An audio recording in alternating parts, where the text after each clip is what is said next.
அனைவருக்கும் என்னுடைய வணக்கம். வணக்கம் வணக்கம் வணக்கம் வணக்கம்.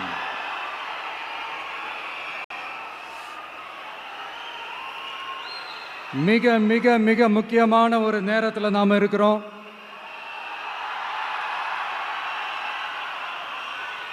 திமுக ஆட்சியை வீட்டுக்கு அனுப்ப போற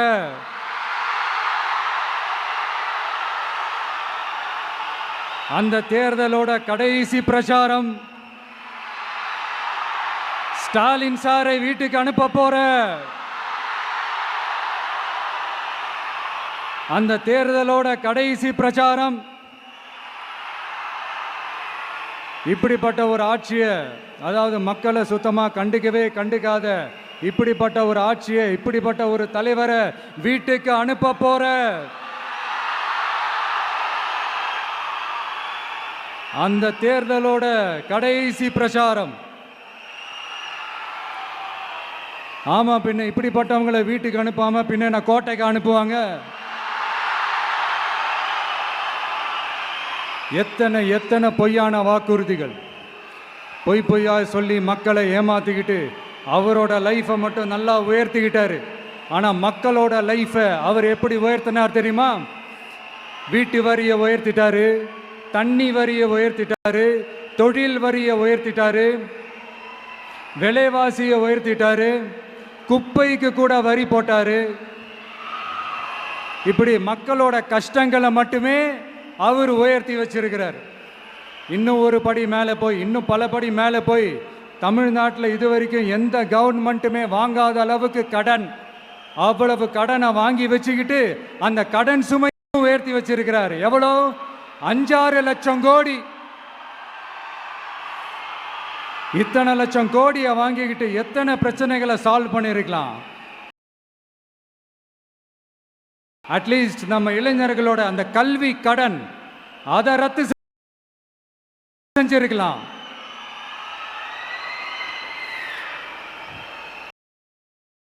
சரி, இப்ப நம்ம விக்கிரவாண்டி மாநாட்டுக்கு போவோம். அந்த மாநாட்டில் நான் என்ன சொன்னேன்? நம்மளுடைய அரசியல் எதிரி யாரு? திமுக. நம்மளுடைய கொள்கை எதிரி யாரு? பாஜக. அன்னையிலேருந்து இன்னை வரைக்கும் அந்த ஸ்டாண்ட்ல ஏதாவது மாறணுமா? இல்லையே. இந்து முஸ்லிம் கிறிஸ்தவர்கள் எல்லாம் அவங்கவுங்க வழிபாட்டு முறையிலையும் வாழ்க்கை முறையிலையும் மட்டும்தான். ஆனால் தமிழ்நாடுன்னு வந்துட்டா, ஒற்றுமையை காட்டணும்னு வந்துட்டா, நம்ம கிட்ட யாரும் வாலாட்டவே முடியாது, நம்மளோட நல்லிணக்கத்தை யாரும் நாசம் பண்ணவே முடியாது. சொன்னமா இல்லையா? அன்னிலிருந்து இன்னி வரைக்கும் அந்த ஸ்டாண்ட்ல ஏதாவது மாறணுமா? ஒரு இன்ச்சு கூட மாறலையே.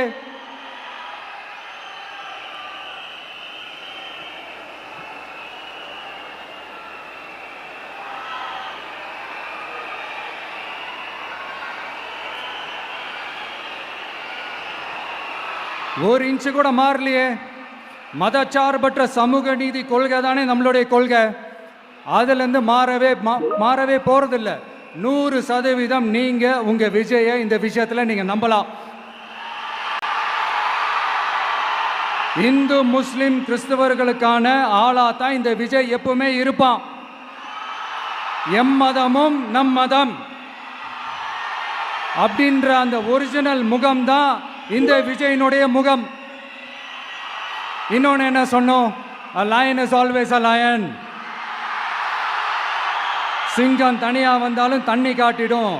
இது சும்மா மொரட்டு கான்ஃபரன்ஸ்லாம் சொல்லல. உலகம் பூரா கடவுள் நமக்கு கொடுத்திருக்கிற கோடிக்கணக்கான நம்மளுடைய வகையராக்கள் நம்மளோட இருக்கிற அந்த கான்ஃபரன்ஸ்ல நான் சொன்னேன்.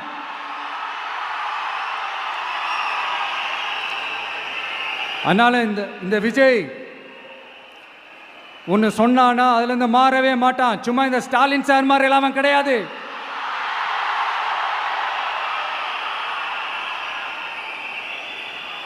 இந்த சிறுபான்மை சகோதரர்களுடைய ஓட்டு வாங்கிறதுக்காக ஒரு பக்கம் கோடியா செலவு பண்ணி தமிழ்நாட்டு காங்கிரஸை தூக்கி பைக்குள்ள போட்டுக்க வேண்டியது, இன்னொரு பக்கம் கட்சியை காப்பாற்றிக்கணுங்கிறதுக்காக பாஜகவோட மறைமுக கூட்டணியில் இருக்க வேண்டியது, ஒரு பக்கம் கதர் வேஷம் போட வேண்டியது, இன்னொரு பக்கம் காவி வேஷம் போட வேண்டியது.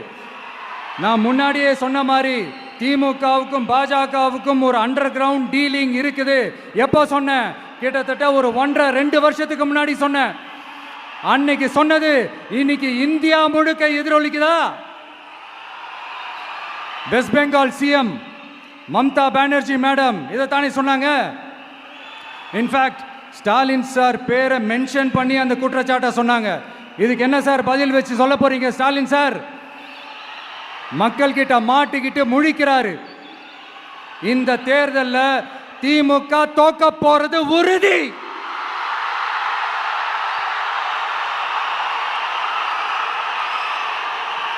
தோத்துட்டு அந்த ஆஃப்டர் எலெக்ஷன்ஸ் அந்த எஃபெக்ட் என்னவா இருக்கும்னு இப்பவே சொல்றேன்.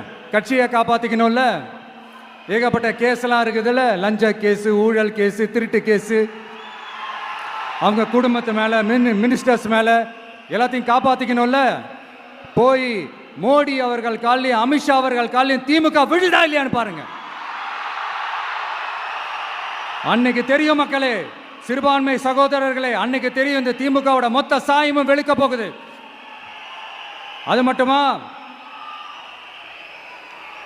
பாஜகவோட முதல் அடிமை யாருன்னு போட்டி வேற. நீயா நானா, நானா நீயா, யாருக்கு யாருக்கும், இந்த திமுகவுக்கும் மற்றும் பல இருக்கும். அதனால சிறுபான்மை சகோதரர்களோட இந்த விஜய் கூடவே நிப்பான் நிப்பான் நிப்பான். அதுல எந்த மாற்று கருத்துமே கிடையாது.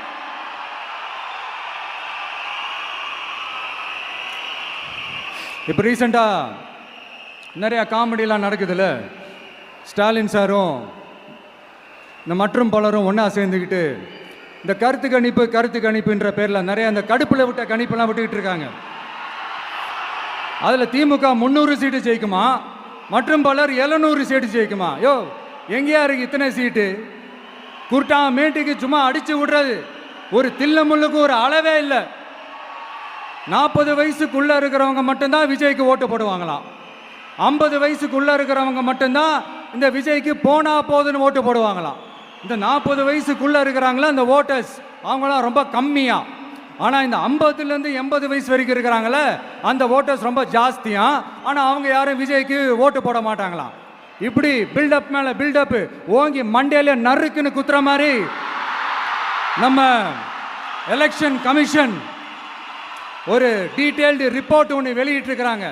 அதில் 40 வயசுக்குள்ளே இருக்கிற அந்த ஓட்டர்ஸ் 2,37,00,000 சொச்சமா. அதில் 50 வயசுக்குள்ளே இருக்கிறவங்களையும் உள்ளே சேர்த்துக்கிட்டிங்கன்னா 3,65,00,000 சொச்சமா. அந்த 3,65,00,000 சொச்சத்தில் 50 வயசுக்குள்ளே இருக்கிற நம்மளோட அக்கா தங்கச்சிங்க மட்டும் எவ்வளவு தெரியுமா? 1,77,00,000 சொச்சமா. எங்கடா போனீங்க கடுப்புல விட்ட கணிப்பாளர்களே? எங்க போனீங்க? சும்மா டர்னா டர்தான்.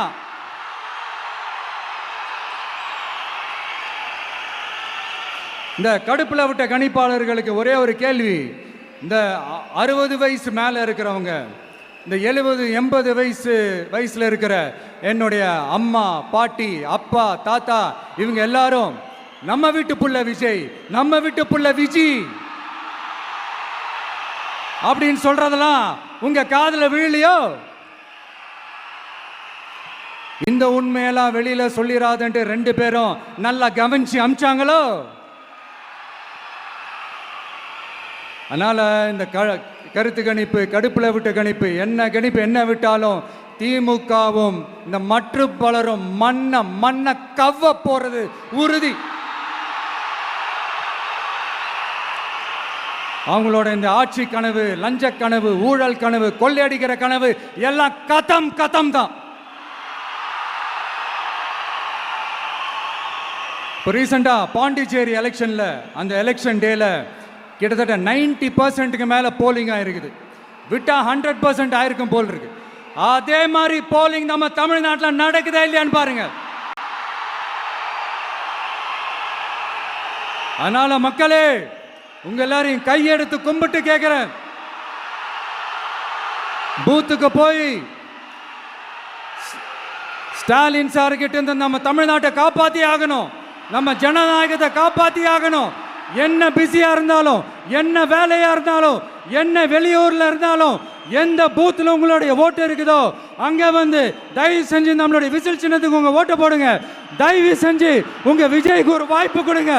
இந்த நேரத்தில் வெளிநாட்டில இருந்து பணம் செலவு பண்ணி ஃப்ளைட் டிக்கெட் புக் பண்ணி இங்க வந்து ஓட்டு போட வந்த நம்மளுடைய நண்பிகள் உங்கள் அனைவருக்கும் இந்த நேரத்தில் என்னுடைய நன்றியை தெரிவிச்சுக்கிறேன்.